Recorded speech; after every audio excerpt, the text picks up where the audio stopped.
Messieurs, dames, c'est lundi et vous le savez, je pose ma petite critique de Dragon Ball Daima. On va parler de l'épisode 13 qui a été pour moi ennuyeux.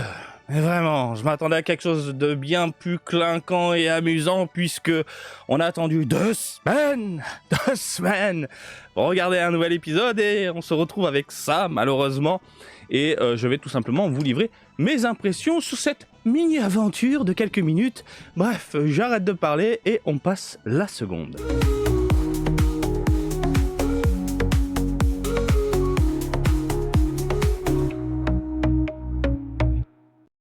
Gros plan de ma gueule. Alors on va commencer par le point qui m'a vraiment marqué au niveau de l'esprit et en même temps si tu suis Dragon Ball depuis des générations, tu as obligé, ton cerveau s'est connecté et a pensé forcément à Dragon Ball GT. Il y a la connotation Dragon Ball GT qui est très très forte.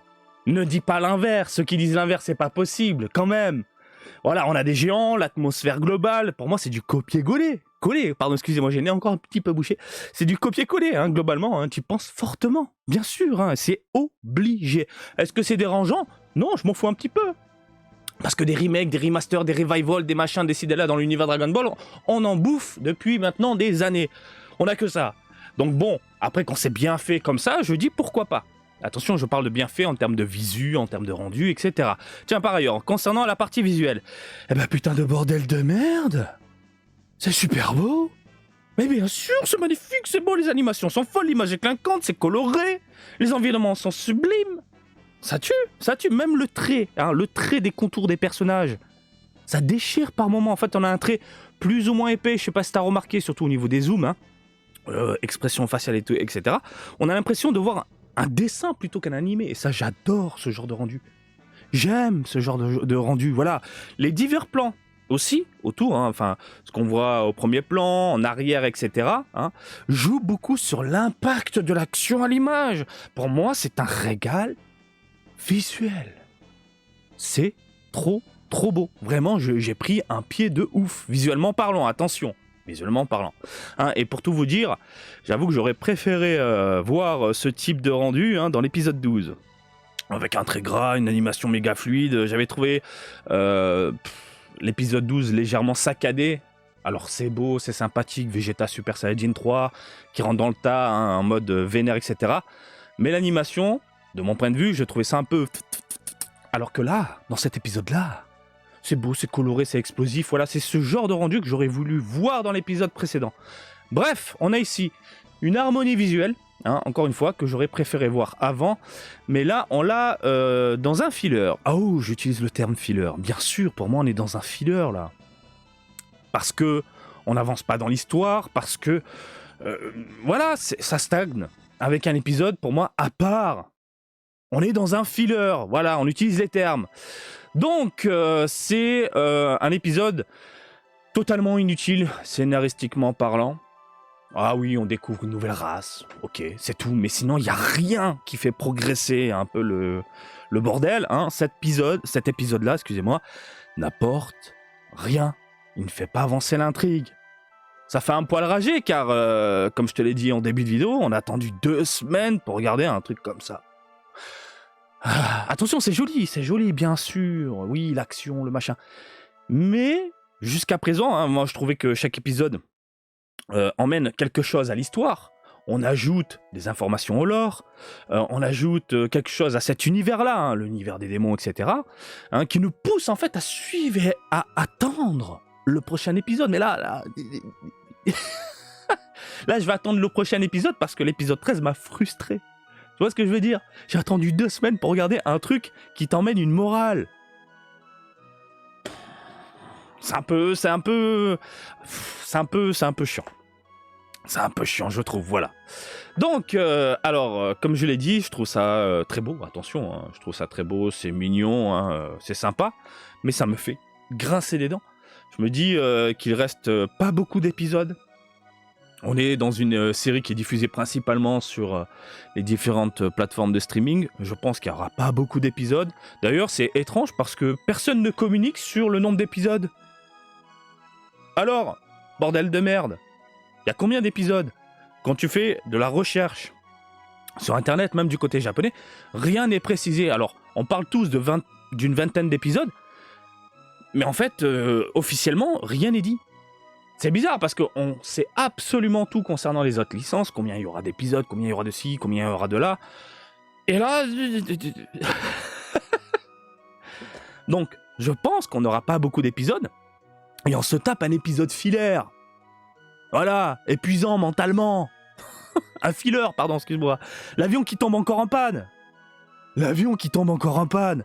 Même ma fille de 6 ans, elle a dit quoi encore? Bah oui, petite. Encore, l'avion qui se pète la gueule. Mais bon, hein, elle a quand même passé un excellent moment, puisque en parlant de ma petite, voilà, j'ai évacué le gratouille dans ma gorge. En parlant de ma petite, hein, c'est clairement un épisode conçu pour les enfants. C'est clairement un épisode conçu pour les enfants, mais puissance 100%, puissance 1000, puissance max, ultimate, tu vois, c'est du Migat, épisode enfant, voilà.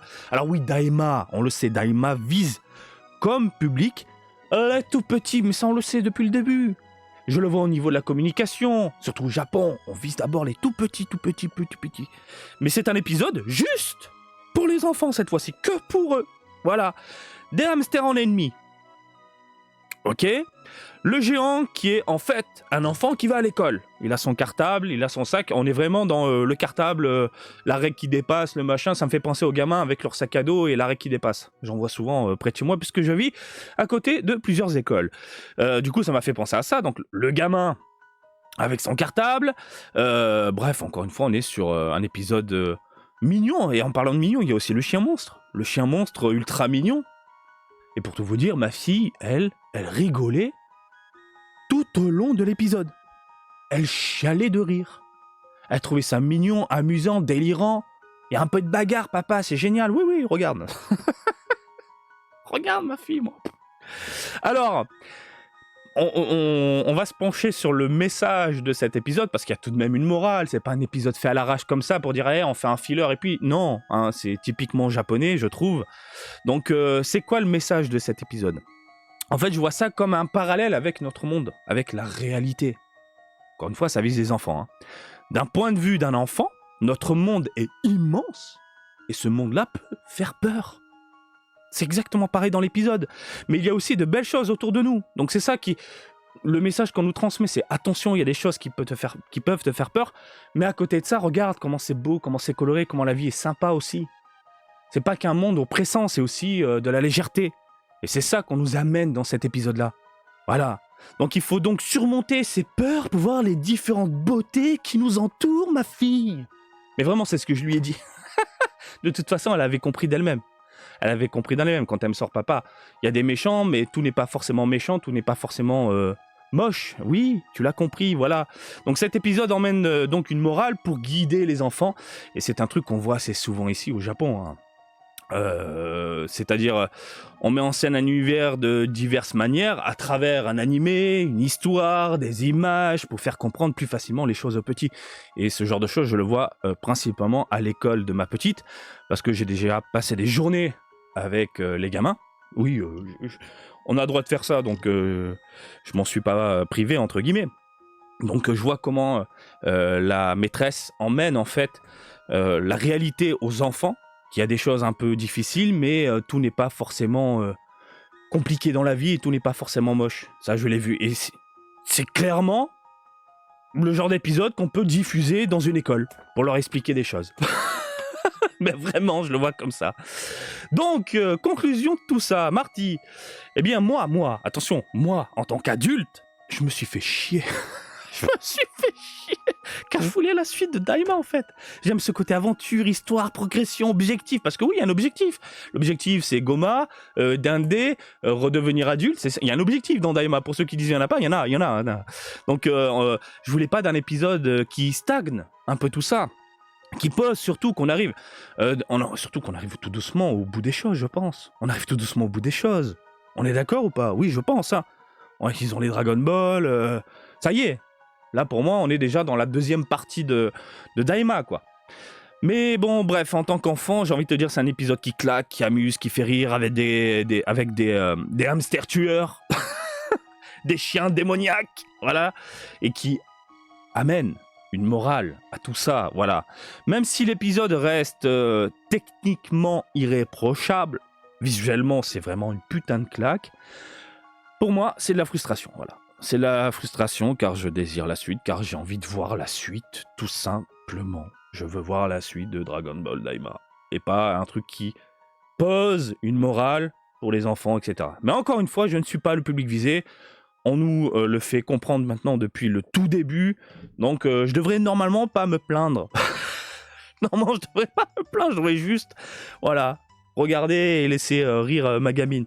Quand elle m'a posé la question, t'as bien aimé? J'ai dit oui, c'est joli, mais moi je veux la suite. Je veux la suite. Papa veut la suite. Voilà, je veux pas forcément de la bagarre, des transformations, des machins, etc. Je veux de l'aventure, je veux de la légèreté, je veux du RPG en Daima comme on l'a depuis le début. Donc voilà, c'est l'épisode qui m'a le moins marqué, entre guillemets, dans le sens où je veux un truc dans la continuité comme on a eu jusqu'à présent, tout simplement, et pas un truc qui part en spin-off, filler, bas les couilles total, quoi. L'avion qui se plante encore, c'était un peu relou, quoi. Donc c'était vraiment le prétexte pour emmener les enfants sur une planète et te faire comprendre que ça, c'est la réalité. Ma petite, dans la vie, tout n'est pas tout beau, tout rose, mais il y a aussi de belles choses autour de toi, voilà. Bah écoutez, je vous laisse réagir dans les commentaires, je sais pas ce que vous en avez pensé.